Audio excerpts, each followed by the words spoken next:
Hermanos, es momento de preparar nuestros oídos y nuestros corazones para escuchar el mensaje de nuestro Dios. Y vamos a buscar en el Antiguo Testamento, en el libro de los Salmos, capítulo 85.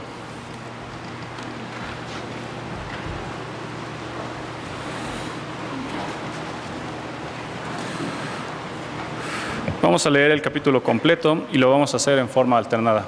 Comienzo yo y nos unimos en el último versículo, hermanos. La palabra de Dios dice: Fuiste propicio a tu tierra, oh Jehová, volviste la cautividad de Jacob.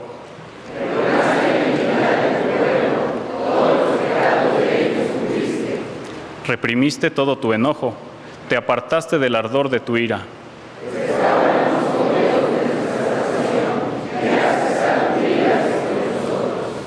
¿Estarás enojado contra nosotros para siempre? ¿Extenderás tu ira de generación en generación?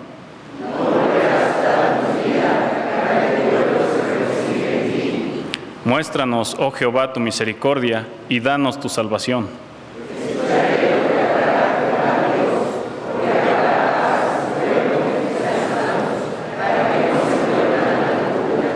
Ciertamente cercana está su salvación a los que le temen, para que habite la gloria en nuestra tierra.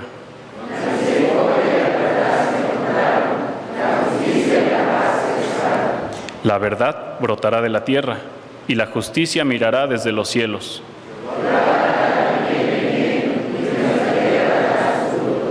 La justicia irá delante de él, y sus pasos nos pondrá por camino. Amén. Palabra del Señor, hermano. Seguimos de pie.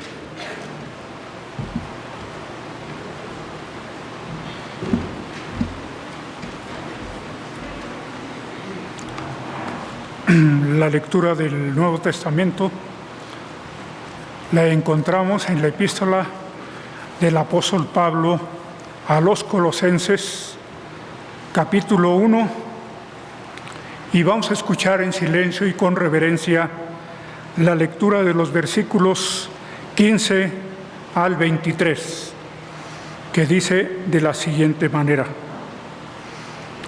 Él es la imagen del Dios invisible, el primogénito de toda creación, porque en Él fueron creadas todas las cosas, las que hay en los cielos y las que hay en la tierra, visibles e invisibles, sean tronos, sean dominios, sean principados, sean potestades, todo fue creado por medio de Él y para Él. Y Él es antes de todas las cosas, y todas las cosas en Él subsisten. Y Él es la cabeza del cuerpo que es la Iglesia, el que es el principio, el primogénito de entre los muertos, para que en todo tenga la preeminencia, por cuanto agradó al Padre que en Él habitase toda la plenitud, y por medio de Él reconciliar consigo todas las cosas, así las que están en la tierra como las que están en los cielos, haciendo la paz mediante la sangre de la cruz. Y a vosotros también, que erais en otro tiempo extraños y enemigos de vuestra mente, haciendo malas obras, ahora os ha reconciliado en su cuerpo de carne por medio de la muerte, para presentaros santos y sin mancha e irreprensibles delante de Él, si en verdad permaneciereis fundados y firmes en la fe, y sin moveros de la esperanza del Evangelio que habéis oído, el cual se predica en toda la creación que está debajo del cielo, del cual yo, Pablo, fui hecho ministro. Que el Señor añada bendición a la lectura de su santa palabra. Pueden tomar asiento.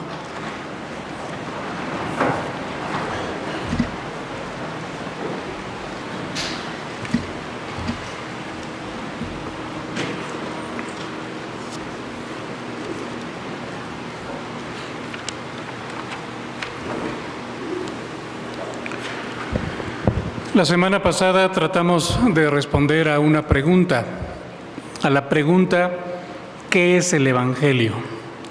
Y tratamos de responder a esta pregunta yendo a lo que Jesucristo enseña acerca del Evangelio.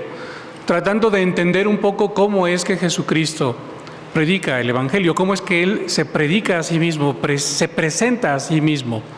Y tomábamos esta conversación que hubo entre el Señor Jesucristo y este hombre fariseo principal de entre los judíos llamado Nicodemo. Esta conversación que sucede entre Jesús y Nicodemo nos muestra qué es el Evangelio.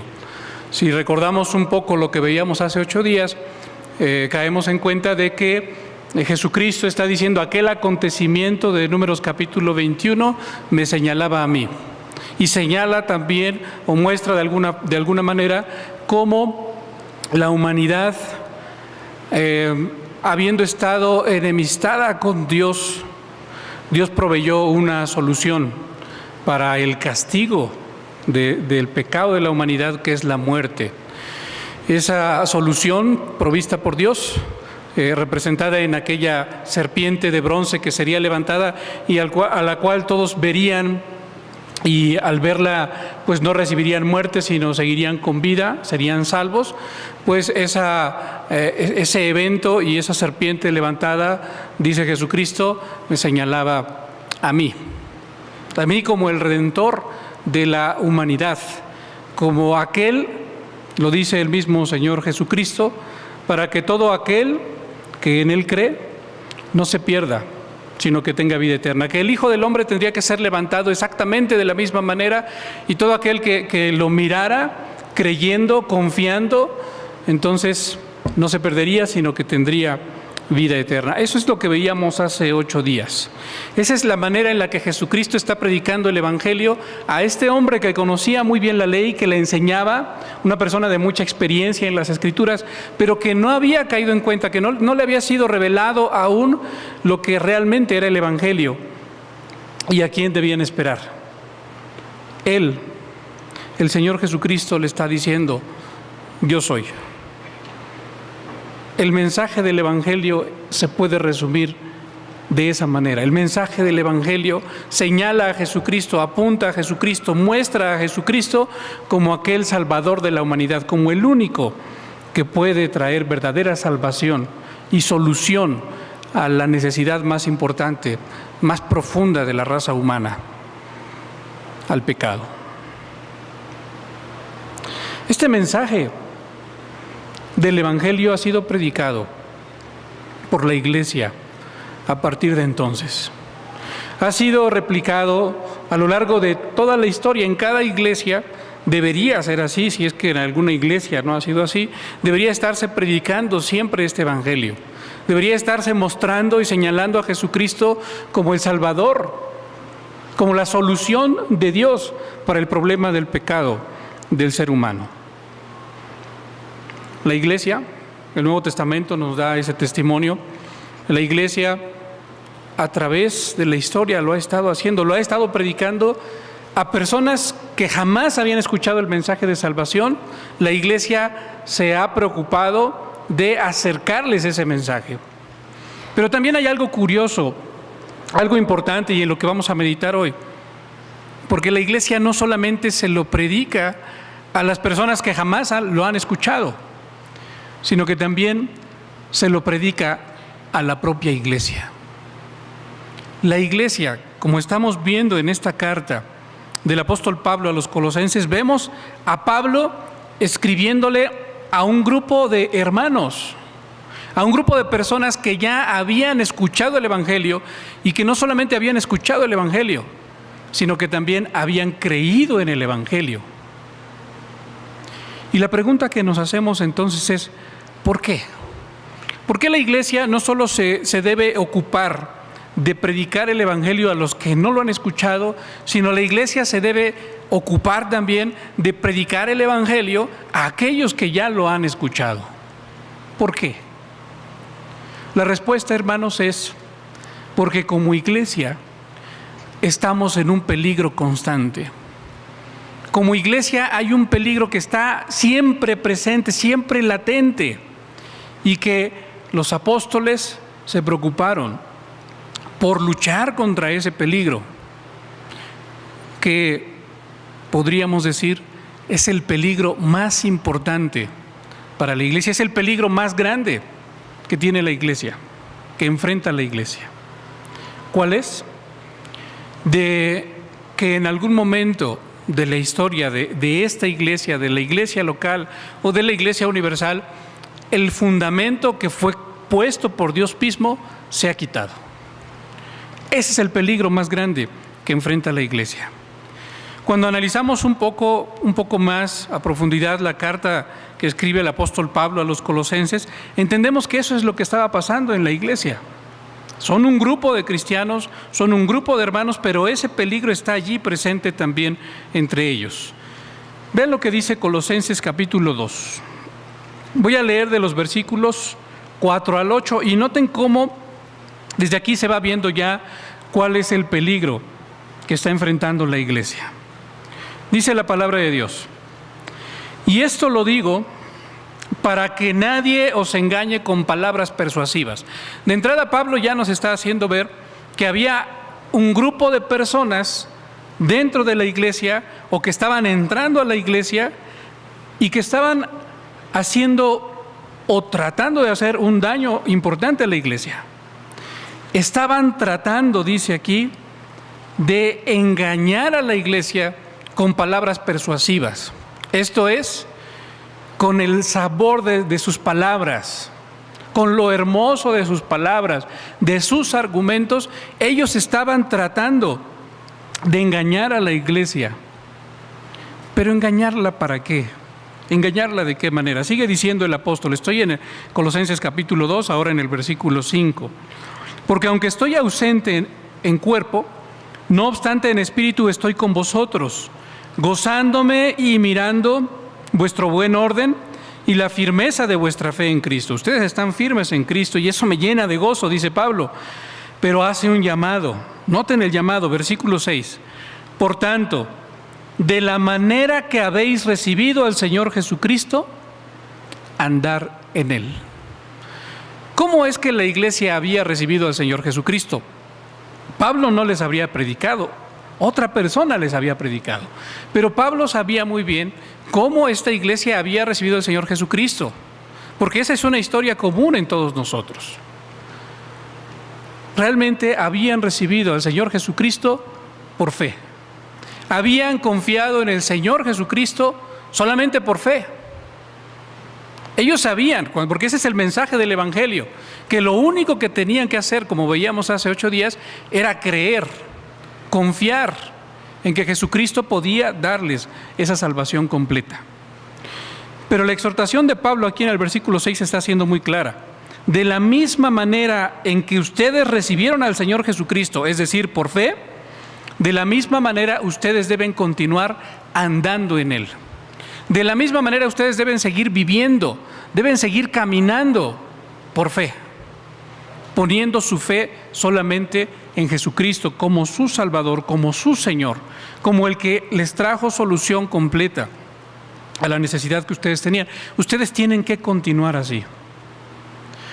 Esto es muy importante que nosotros lo conozcamos, porque el mismo peligro del que Pablo está advirtiendo a la iglesia, a los hermanos de esta iglesia de Colosas, es el mismo peligro que enfrentamos nosotros. Porque sí, quizá en algún momento de nuestra historia, quizá en algún momento de nuestra vida, nosotros recibimos al Señor Jesucristo por fe. Pero es muy probable que mientras va avanzando el tiempo, mientras vamos caminando en nuestra vida cristiana, nos vayamos olvidando de aquel fundamento y comencemos a poner otro fundamento. El peligro del que Pablo está advirtiendo es que había otras personas que estaban tratando de poner otro fundamento, estaban intentando poner otra base. Por eso Pablo le está diciendo a los hermanos de Colosas, ustedes deben estar alertas, no dejen que nada ni nadie los mueva. Ustedes deberían estar, dice el versículo 6, ahora lo leo junto con el 7, deberían andar de la misma manera en la que recibieron al Señor Jesucristo. Deberían andar así también en Él, andar así en Él. Versículo 7 lo aclara aún más diciendo, arraigados y sobreedificados en Él, echando raíces sobre Él y seguir creciendo en Él. Eso es lo que ustedes deberían seguir haciendo. así como habéis sido enseñados, abundando en acciones de gracias. Luego el versículo 8 sigue diciendo, mirad que nadie os engañe. Otra vez nos vuelve a decir un poco, o nos vuelve a mostrar lo que está pasando en la iglesia en Colosas. Mirad que nadie os engañe por medio de filosofías y de huecas sutilezas, según las tradiciones de los hombres, conforme a los rudimentos del mundo y no según Cristo. Ese grupo de personas, ahorita lo vamos a aclarar un poquito más, pero ese grupo de personas estaba tratando de engañar por medio, ya lo dijimos hace un momento, de palabras persuasivas, de argumentos que se escuchaban muy bien. Pero el versículo 8 dice, es por medio de filosofías y por medio de huecas sutilezas. Estos hombres están tratando de usar las tradiciones de los hombres, están tratando de usar los rudimentos del mundo, las cosas del mundo, y no según Cristo. Se están olvidando de Jesucristo. Ustedes deben permanecer alerta y no deben dejar que eso o que esas personas los lleven hacia donde quieren llevarlos. Pero sigue diciendo la palabra de Dios. Si ahora ponemos atención en lo que dicen los versículos 16 al 23 también de Colosenses capítulo 2, se va a aclarar un poco más lo que Pablo está diciendo y nos va a dejar conocer cómo es que estas personas pensaban y qué era exactamente lo que querían. Dicen los versículos 16 al 23. Por tanto, nadie os juzgue en comida o en bebida. Es decir, estas personas que estaban tratando de poner otro fundamento eran personas que ponían atención en lo que se debe comer o lo que no se debe comer, lo que se debe beber o lo que no se debe beber. En cuanto a días de fiesta, también qué días de fiesta debían guardar, la luna nueva o los días de reposo que debían guardar. Pero dice el versículo 17, todas esas cosas solamente eran una sombra de lo que había de venir. Este tipo de personas que estaban infiltrándose en la iglesia y que estaban atacando a la iglesia, tratando de poner otro fundamento, eran judaizantes. Eran personas que le estaban diciendo a la iglesia, mira, Jesucristo no es suficiente. ¿Cómo crees que solamente por creer en Él, cómo crees que solamente por confiar en Él, tú vas a ser salvo sin hacer nada? No. Este grupo de personas decía, no puede ser así. Tienes que hacer algo. Vamos al Antiguo Testamento y allí te vas a dar cuenta de todas las cosas que Dios quiere que tú hagas para que entonces puedas obtener la salvación. Jesucristo, decían estos hombres, Jesucristo no es suficiente. Por eso Pablo dice allí en el versículo 17, esas cosas que están allí en el Antiguo Testamento tienen su explicación.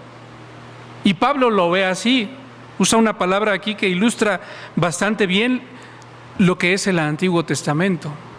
Y cada una de esas leyes, cada uno de esos ritos, porque Pablo dice, esas cosas eran solamente una sombra de lo que había de venir. ¿Por qué digo que esto lo ilustra muy bien? Esa palabra sombra lo ilustra muy bien. Porque si nosotros salimos en este momento aquí a la calle y vemos que hay sol y yo pongo mi mano, obviamente se va a reflejar en el piso la sombra de mi mano.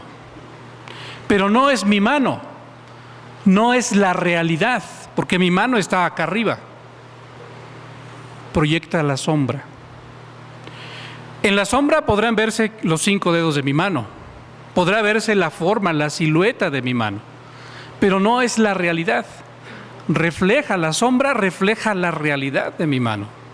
Y lo que Pablo está diciendo es, todas esas cosas del Antiguo Testamento, todas esas leyes, esos ritos, todas esas cosas que están allí, no eran más que una sombra proyectando la realidad.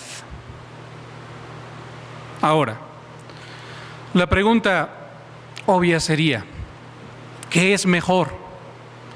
¿La sombra o la realidad? La realidad. Yo prefiero la realidad a la sombra. Sería absurdo que yo me concentrara en la sombra teniendo ya la realidad. Si no tengo la realidad, la sombra me sirve para saber más o menos cómo será la realidad.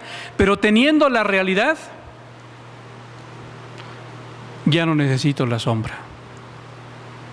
Pero estas personas, estos judaizantes, le estaban diciendo a la iglesia, regresemos a la sombra, concentrémonos en la sombra. Lo importante es la sombra, porque la realidad no es suficiente. Porque Jesucristo, aunque vino, no es suficiente. Tú tienes que hacer algo para ganar tu salvación. Por eso Pablo está advirtiendo, por eso Pablo está diciendo, no, a esas cosas solamente son sombra de lo que había de venir, pero el cuerpo es de Cristo. Sigue diciendo allí en el capítulo 2, ahora en el versículo 18, sigue advirtiendo a la iglesia diciendo, nadie los prive de su premio, porque al final de cuentas hacer esto y caer en esa trampa de volver a las sombras y poner más atención en la sombra que en la realidad, pues les privaría del premio.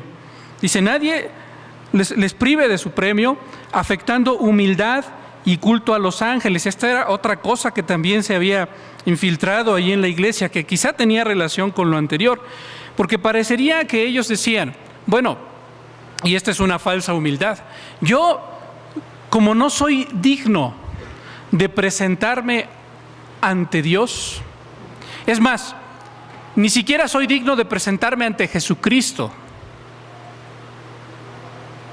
entonces necesito intermediarios, y esos intermediarios son los ángeles.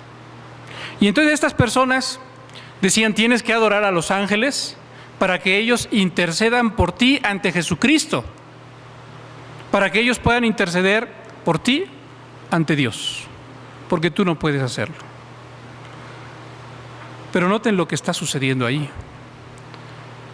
porque la palabra de Dios nos enseña que el único intermediario entre Dios y los hombres es Jesucristo hombre.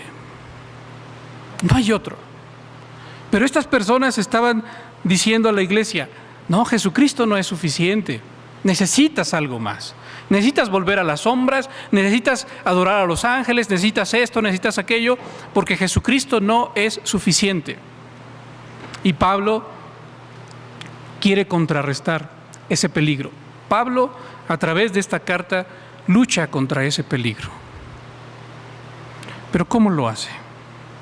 Vamos al capítulo 1.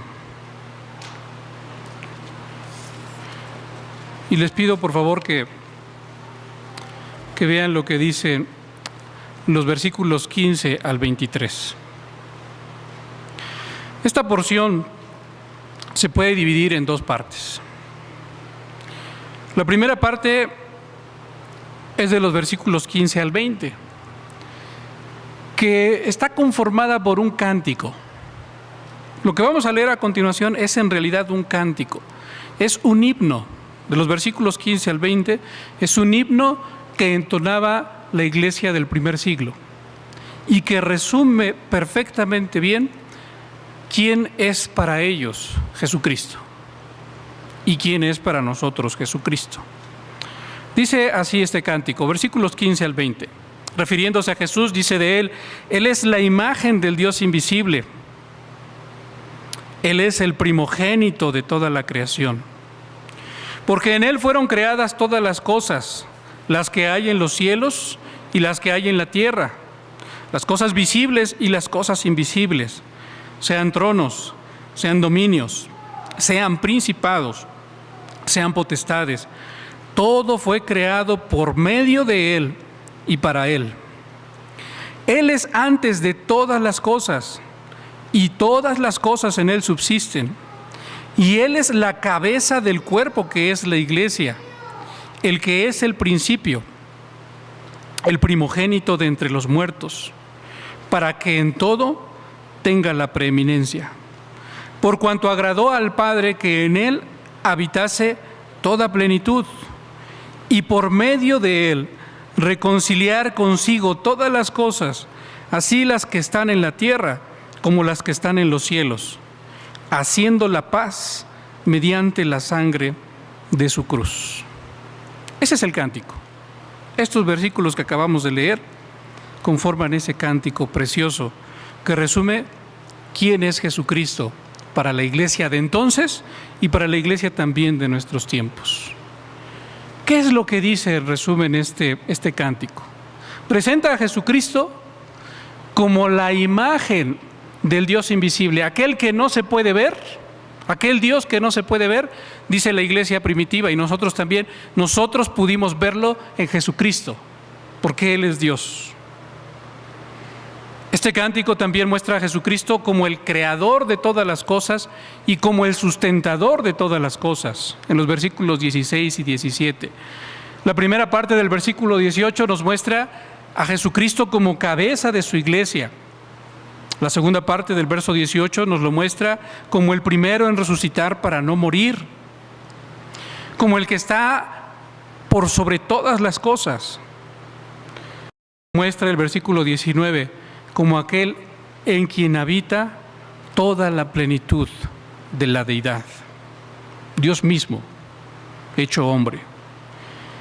Y por último, el versículo 20 nos muestra a Jesucristo como el gran reconciliador, como aquel que pudo hacer posible que los que éramos enemigos de Dios, ahora fuésemos reconciliados con Dios y ahora seamos amigos de Dios. ¿Por qué incluye Pablo este cántico en su carta, en esta sección? Porque con este cántico lo que Pablo está diciendo a la iglesia es: Él es suficiente. No necesitas nada más. No necesitas hacer nada más, porque Jesucristo lo ha hecho absolutamente todo. Nosotros, hermanos, necesitamos también meditar en estas palabras, porque aunque no tenemos a un grupo de judaizantes entre nosotros, no hay un grupo de hermanos entre nosotros que nos esté queriendo llevar a las sombras, ¿no? De nuevo, diciendo vamos a poner más atención en las cosas del Antiguo Testamento, a hacerlas, a cumplirlas, para que entonces a través de esas cosas nosotros obtengamos la salvación, aunque no es el mismo contexto en el que estaba viviendo la iglesia de los hermanos en Colosas. También hay ciertas cosas, no sé si ciertas personas, pero sí hay ciertas cosas que quieren llevarnos por el mismo camino que estos judaizantes querían llevar a la iglesia, y que se resume en una frase: Jesucristo no es suficiente. ¿Qué son esas cosas que quieren llevarnos por ese camino?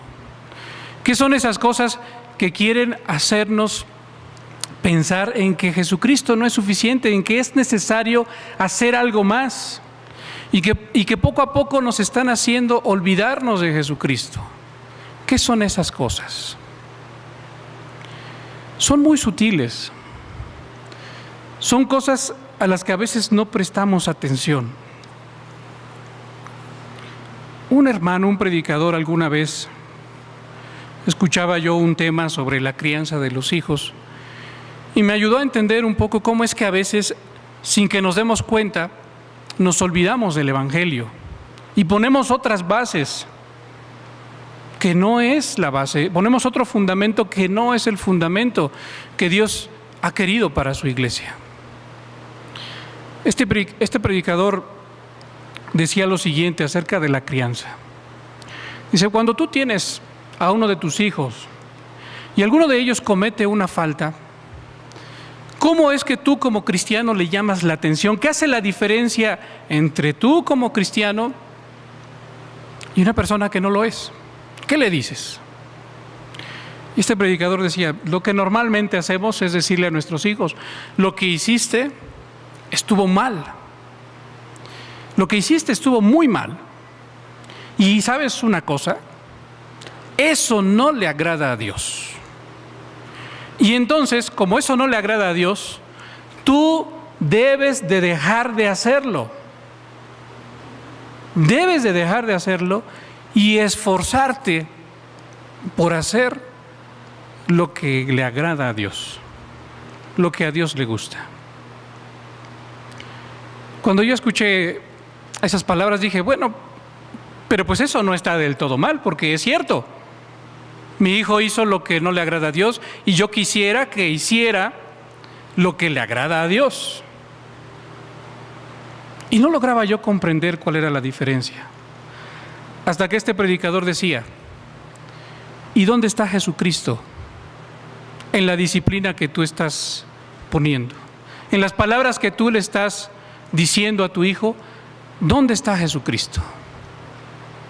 Porque la realidad es que ese tipo de disciplina, ese tipo de regaño, lo único que estás haciendo es formar a un hijo legalista que va a querer agradar a Dios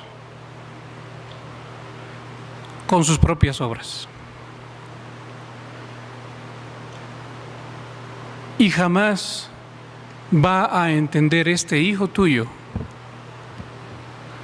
que el único que puede transformar su corazón, que el único que puede hacerlo, dar un fruto agradable delante de Dios, es Jesucristo. Entonces la manera correcta de hacerlo sería tomar a tu hijo y decirle, mira, esto que has hecho, sí, no está mal, pero eso que has hecho revela lo que hay en tu corazón, refleja lo que hay en tu corazón. ¿Qué hay en tu corazón? Pecado. ¿Y qué es lo que tú necesitas en tu corazón? A Jesucristo. Si tú buscas a Jesucristo de todo tu corazón, si tú entregas tu vida a Él, si dejas que Él obre en tu corazón, entonces tú podrás hacer lo que es correcto delante de Dios. ¿Lo notan cómo es algo sutil? Algo de lo que uno no se da cuenta, de lo que yo no me había dado cuenta. Pero estaba poniendo otro fundamento en la vida de mi hijo, que no es el fundamento que Dios ha querido poner en nuestra vida.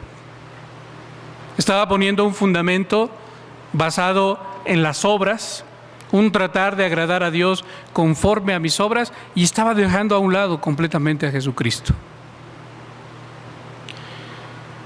¿Cuál es nuestra situación como iglesia? ¿Cuáles son las cosas, las ideas, los otros fundamentos que a veces comienzan a desplazar a Jesucristo en nuestra propia vida, en nuestra iglesia? ¿Cuáles son? No puedo mencionar todas porque no las conozco todas, pero quiero mencionar 4 que muy probablemente estén queriendo desplazar a Jesucristo sin que nosotros nos demos cuenta. La primera de ellas, la mencioné hace un momento, son las obras. Recibimos a Jesucristo por la fe. Supimos desde un principio que Él es el que hizo todo por nosotros. Pero conforme vamos avanzando en nuestra vida cristiana, comenzamos a depender más de nuestras propias obras y a pensar que nuestra salvación ya no depende de lo que Jesucristo hizo por mí, sino de lo que yo puedo hacer para Él. Es muy sutil, pero está ahí presente.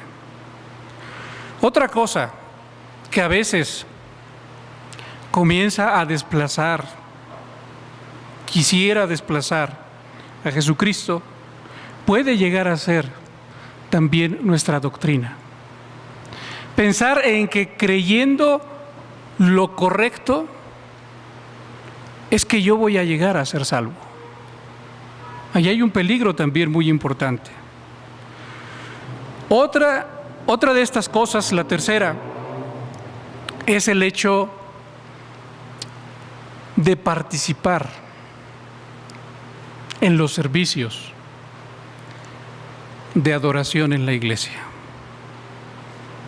Y pensar que si participo o no participo, si vengo o no vengo, de esas cosas depende mi salvación. Y la cuarta y última cosa que quiero mencionar es el servicio. Porque muchos llegan a pensar que mientras más tiempo sirvan dentro de la iglesia, mientras más involucrados estén en la iglesia, entonces hay más probabilidad de salvación. Y si no lo están, entonces quizá no son salvos. Ahora, quiero aclarar bien esto, ¿no? Les pido por favor que no se tome a mal. No estoy diciendo que no es necesario hacer buenas obras. No estoy diciendo que no es necesario tener una buena y una sana doctrina. No estoy diciendo que no debe usted venir a todos los cultos. No estoy diciendo que usted debería de dejar de servir en el ministerio. Lo que estoy diciendo es que de ninguna de estas cosas depende nuestra salvación. Nuestra salvación depende solamente de Jesucristo, porque Él ha hecho todo por nosotros. Por supuesto que debemos hacer buenas obras, porque esas son evidencia de nuestra salvación. Por supuesto que debemos tener una buena doctrina. Por supuesto que debemos creer y preocuparnos por lo que creemos. Por supuesto que debemos participar en los servicios de la iglesia. Y por supuesto que debemos involucrarnos en el ministerio. Pero jamás deberíamos de dejar que estas cosas ocupen el lugar de Jesucristo. Porque si somos realistas, hermanos, si somos honestos, hay muchos entre nosotros que comienzan a involucrarse tanto en la obra de Dios, que comienzan a involucrarse tanto en el servicio, que se olvidan de su relación personal con Jesucristo. Recordemos a estas dos mujeres, a Marta y a María, donde una está afanada tratando de servir al Señor y donde la otra simplemente se sienta a los pies del Señor para disfrutar de su presencia, para tratar de escuchar lo que Él tiene que decirle. Y la que estaba afanada va ante Jesucristo enojada, furiosa, diciéndole: oye, ¿no te da cuidado, no te importa que mi hermana me esté dejando servir sola? Y Jesucristo le responde diciendo: en verdad tú estás afanada y turbada con muchas cosas, pero tu hermana ha escogido la mejor parte y no se la voy a quitar. Ella está buscando una relación personal conmigo, se está deleitando en mí, en mis enseñanzas, en la relación conmigo. A veces nos sucede eso también a nosotros. Suplimos, esa es la realidad, suplimos nuestra relación personal con Jesucristo, nuestra dependencia de Jesucristo con otras cosas, con la doctrina, con el servicio, con la asistencia, con muchas otras cosas. Mencioné solamente algunas, pero lo hago con el afán de que todos y cada uno de nosotros revisemos nuestra vida a la luz de la palabra, preguntándonos si no es que estamos cayendo en ese error y estamos supliendo a Jesucristo con otras cosas. Debemos meditarlo seriamente. Debemos orar por estas cosas y preguntarle al Señor Jesucristo: Señor, ¿estoy supliendo mi relación personal contigo con alguna otra cosa? ¿Me estoy olvidando de ti? ¿Estoy dejándote a un lado Pablo acaba de mostrar con este cántico que Jesucristo es suficiente. Pero luego lo va a aplicar a los hermanos de Colosas, porque no solamente Pablo quiere decirles, eso es lo que es Jesucristo en general para toda la humanidad. Jesucristo quiere ahora que ellos sepan que han recibido un beneficio, ellos personalmente. Vean lo que dice los versículos 21, 22 y 23. El versículo 21 dice así: terminó ya el cántico que muestra a Jesucristo en todo su esplendor, pero ahora el versículo 21 dice, y a ustedes también, a vosotros también, y nos muestra el pasado y el presente de la iglesia en Colosas y de nosotros también. Dice, ustedes que en otro tiempo eran extraños y eran enemigos en vuestra mente, y haciendo malas obras. Ustedes que eran enemigos de Dios por lo que pensaban y por lo que hacían, ahora, en este presente, lo que Jesucristo ha hecho es que los ha reconciliado. De haber sido ustedes enemigos de Dios, ahora han sido transformados en amigos de Dios. Su estado, su relación con Dios ha sido cambiada a través del sacrificio de Jesucristo en la cruz. Por eso dice el versículo 22, en su cuerpo de carne, por medio de la muerte, para presentaros, y aquí viene la profundidad de lo que Jesucristo ha hecho por nosotros. Jesucristo nos presenta de esta manera. Pablo menciona 3 palabras. Nos presenta santos, nos presenta sin mancha y nos presenta irreprensibles delante de Él. Porque Él lo ha hecho todo. A través de su sacrificio, estamos presentes ante Dios con estas 3 cualidades que antes no teníamos. Somos completamente santos delante de Dios. No tenemos ni una sola mancha delante de Dios. Somos irreprensibles delante de Dios. No hay nada de lo que se nos pueda acusar. Pero no por lo bueno que seamos, sino por lo que Jesucristo hizo en la cruz. Pero de nuevo Pablo termina con una advertencia diciendo, si en verdad, versículo 23, si en verdad permanecéis fundados y firmes en esta fe, si en verdad ustedes permanecen arraigados, creyendo, pensando en que Jesucristo es suficiente, que sí, ustedes deben dar evidencia, sí deben preocuparse por su doctrina, sí deben preocuparse por cómo viven, por supuesto, pero esas cosas no los hacen más aceptos delante de Dios, porque el único que los ha hecho aceptos delante de Dios y los presenta santos, sin mancha e irreprensibles, es Jesucristo, nuestro Salvador. La advertencia, hermanos, también es para nosotros.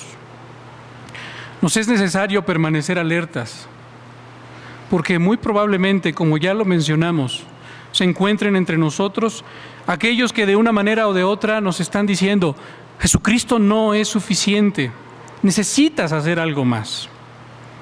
El llamado de Dios a través del apóstol Pablo para nosotros es muy claro.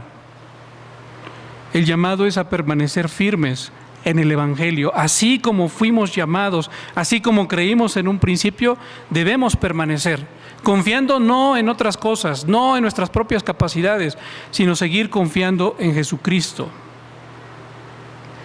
Es un llamado a permanecer firmes en el Evangelio, sabiendo, teniendo la certeza que Jesucristo es suficiente, que solo Él nos ha podido reconciliar con Dios y que solo en Él debemos vivir. Oremos, hermanos. Señor eterno, te agradecemos por tu bondad, por tu misericordia, por lo que tú nos muestras en tu palabra, Señor, y por el llamado que tú nos haces a permanecer alertas, confiando en la suficiencia de tu Hijo Jesucristo, en que lo que Él ha hecho es suficiente, que Él nos presenta delante de tu presencia, santos, sin mancha e irreprensibles. Señor, Revela a nuestro corazón, muestra a nuestro corazón, Señor, aquellas cosas que están presentes en nuestra vida y que quizá las estamos utilizando como sustituto de tu Hijo Jesucristo.